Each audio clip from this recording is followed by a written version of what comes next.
This episode is made possible by purchasing resources through the Creation Science for Kids store.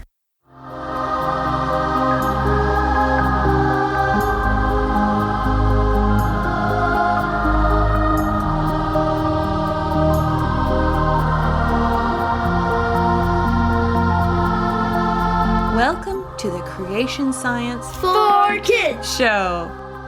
Praise the Lord. I will give thanks to the Lord with my whole heart, in the company of the upright, in the congregation. Great are the works of the Lord, studied by all who delight in them. Full of splendor and majesty is his work, and his righteousness endures forever. He has caused his wondrous works to be remembered. The Lord is gracious and merciful. Psalm 111, 1-4. This is episode 10 of the podcast where we learn about Jesus, our Creator, and His amazing world. Hi, I'm Sherry Fields, your host, and I'm joined today by my co-hosts, Charity. Hi. And Joseph. Hi. Today we're going to learn one of the most important concepts to understand about creation, created kinds. We'll see what the Bible has to say about them and explore some of the problems early paleontologists ran into because many Christians had gotten confused about them. Then we'll hear from you about a fascinating animal, the maned wolf. It's a great episode and I can't wait to get started. But first I'd like to ask you for a favor. If you have an iTunes or Stitcher account, please take a minute to leave us a review. This will be great for helping people find our show and an encouragement for us. Thanks. Let's open our Bibles to Genesis 1. We're going to look at verses 11 and 12. And God said, "Let the earth bring forth grass, the herb yielding seed, and the fruit tree yielding fruit, after his kind, whose seed is in itself upon the earth." And it was so. And the earth brought forth grass, an herb yielding seed after his kind, and the tree yielding fruit, whose seed was in itself after his kind. And God saw that it was good. If you look further down, you'll see where God on the fifth day is making the sea creatures and the birds and other flying things. And he mentions after their kind and after his kind. It says it a lot. And on the sixth day, you've got the living creature after his kind, the beasts of the earth after his kind. It's all over the place in this chapter. Whatever this kind is, we kind of need to know what it is, don't we? Yeah. Now we're going to look somewhere else, and I'm going to read a quote that I ran into in a very interesting story. We will look at the rest of it in a bit, but this is what I want you to hear. By the 1830s, many clerics, that's pastors and priests, those kinds of men, feared geology. Extinction was deeply upsetting to those who read Genesis as requiring every species ever created to be alive still.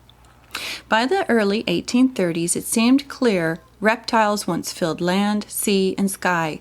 As fossil discoveries undermined faith in Genesis as literal history, people across England left churches in droves. Okay, this idea is really important. Here's what was going on. This was the 1830s. People had already decided that the flood, as is recorded in Genesis, hadn't actually happened where it covered the whole world with water and took a whole year. They had already decided that the earth had been around for millions and millions of years and that things were always more or less the same. That idea of uniformitarianism, that you can look at what is happening today, look at the rocks and say, okay, those rocks had to have been made in the same way that we see new sedimentary rocks forming today. They had already rejected the flood, but at this point they had not yet rejected Genesis being a literal week, which is kind of weird. So they'd thrown one idea out, but kept some others, and then they were running into problems. They were finding all these fossils of dinosaurs and then the sea reptiles. And because of that, they also had this idea. Did you hear what it was that scared them about the fossils? They believed that Genesis required what? Every species that were ever created to still be alive. Yes. Did they get that from the Bible? Does the Bible ever say, I will make sure every little variety of creature that I've made will survive through. No, they had not gotten it from Genesis. What they were realizing didn't match science was an idea that had become popular in the church. This is very dangerous. The people in the church who'd come up with that idea thought they were right and were thinking scientifically, but they weren't getting it straight from the Bible. They were adding onto it. This quote that I just read is on a really interesting biography about a lady named Mary Anning. And she was one of the first ones. She found the very first plesiosaur. Here, let me show you on the webpage. Oh, yes. And you can see the page that I ran into. I've got it linked in the show notes. But she was the first one with her brother to find an ichthyosaurus. And then later she found a plesiosaurus. Her whole family made their living collecting fossils. And she got to where eventually the geologists of her day started having to take her seriously because she knew more than anybody else did at her time about fossils. And they recognized, even though she hadn't been to their fancy schools, that she was finding out real stuff. But although she believed that God had saved her, like searching for fossils can be very dangerous. You're often looking in the sides of cliffs and things. And she knew that God had helped her to not be killed, and she found comfort in her Bible, but she realized what she was finding did not match what she had heard the Bible said. And that's where the quote was, that lots of people were realizing didn't match up. It was just a few years later that Charles Darwin was also having trouble with what he was learning at his theological schools about God making all the species. Like if God had to make Dalmatians and Chihuahuas and all kinds of things, and it was causing them a lot of troubles. And then he came up with the idea of evolution. And the name of that idea, that God had to make miniature roses and all those particular things at the beginning for them to exist now, has a name that you don't hear very often, but it's a pretty easy word, so I think you can learn it. It's called Fixism. Just the word fix, as in to make it sure and unchangeable, and ism, which is an idea that things have to stay the way they are. There are two kinds of fixism. There's one that the land masses, the continents as we know them now, had to be the way they are now, all the way back through history. And then there's the one about animals having to be the way they are now, all the way back through history. There are still many people, I've run into some of them, who believe that we creationists believe in fixism.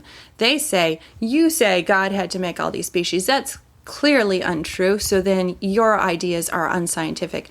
But that is not at all true about what we know about science, and it's also not true from what the Bible says about kinds. Okay, so let's look at what creation scientists are looking at for how God did create the plants and then the animal kinds. There is a whole new study looking at what can we see back through time that's happened to the created kinds that God made. Here's an interesting picture where it shows a cat kind, and it shows a tree branching up from that with jaguars, cheetahs, lions, and house cats all going back to one likely ancestor.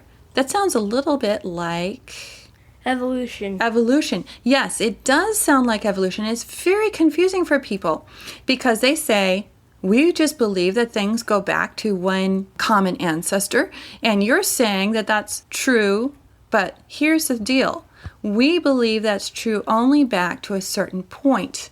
Here's another picture that's, I forget which creation scientist, almost quite a while ago, came up with this idea of instead of one tree of life like Darwin drew, where every animal and plant went back to a common ancestor, so it would have one trunk, that instead the way God actually created is more like a creation orchard, that you have all these different.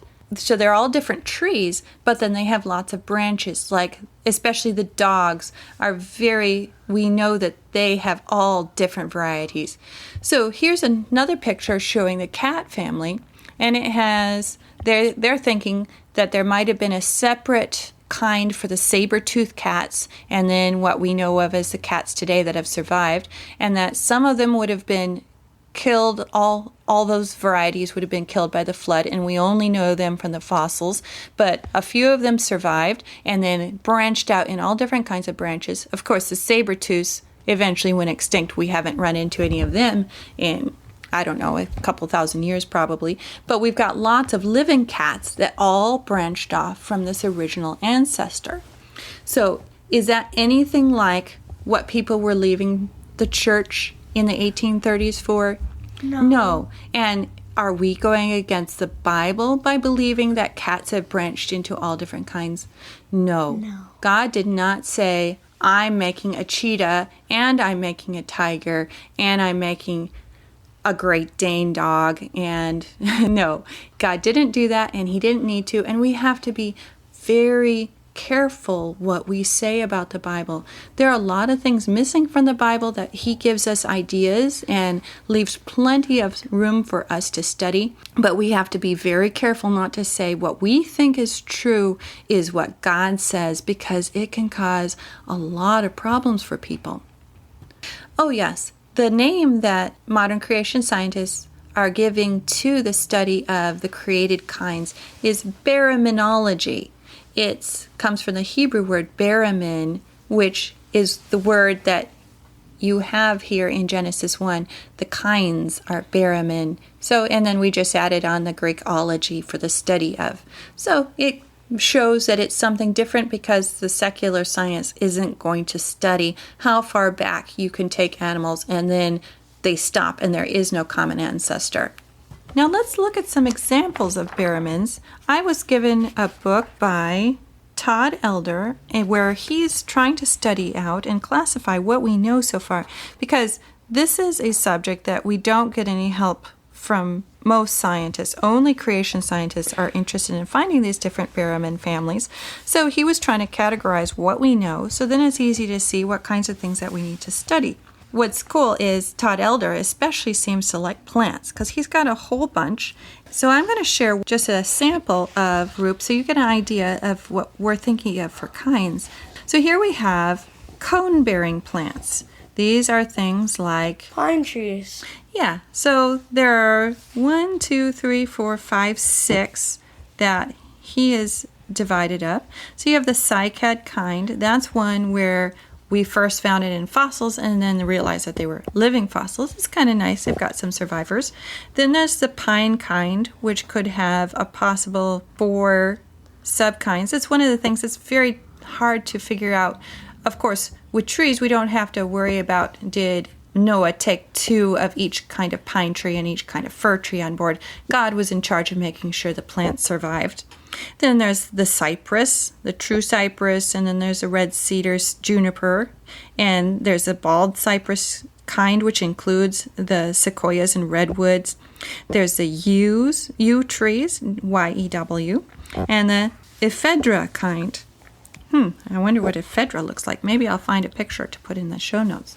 So you can see this is something where it's a big area of research. I know for the Ark Encounter, they've been doing a lot of work on the kinds of animals that Noah would have needed on the ark so they could have as good a guess as we can scientifically make of how many animals God would have brought to Noah.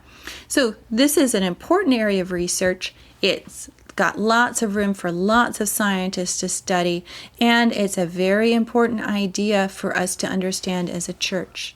All right, before we go on, I have a joke for you. We talked about plants, but it's also possible that God made mushrooms on the 3rd day. So why is the mushroom always invited to parties? I don't know. Why? Because he's a fun guy. A fun guy. Now it's time to hear from you. Tell us what you have for us today, Charity. The Maned wolf. Sounds good. Take it away.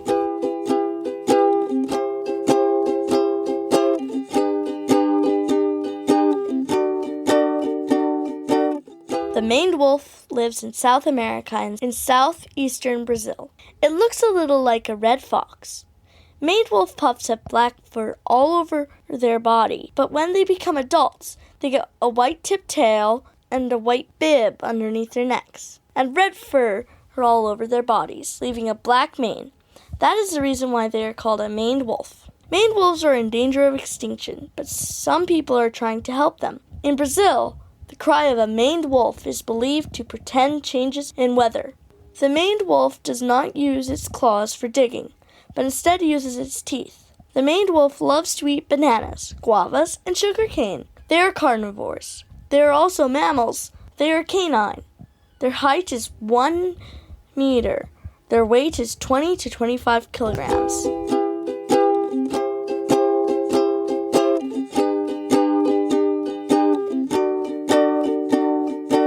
Thanks for sharing with us, Charity. The maned wolf sounds really interesting. You're welcome. I see them at my local zoo, and my friend Galadriel did a report on them and got me interested in them. That's awesome. Thank you, Galadriel, for the idea. Now, Charity, since we were talking about kinds today, what kind do you think the maned wolf belongs to? Would God have made maned wolves at Creation Week? No. Well, what would he have made? A wolf? A wolf or the Canine? The canine kind, or wolf or dog will do. Yes. Very good. Would you like to see all the cool pictures of the things that we've talked about today? You can get our show notes with all the photos right in your email inbox by signing up for the Creation Science for Kids Club. Go to creationscience4kids.com/podcast, and there's a simple form. We just need your first name and email address, and you'll never have to worry about missing the show notes because you're busy again. And while you're at the website, you can also stop by the Creation Science for Kids store, where you can find out about DVDs like the series Incredible Creatures That Defy Evolution, where they talked about all different kinds of creatures.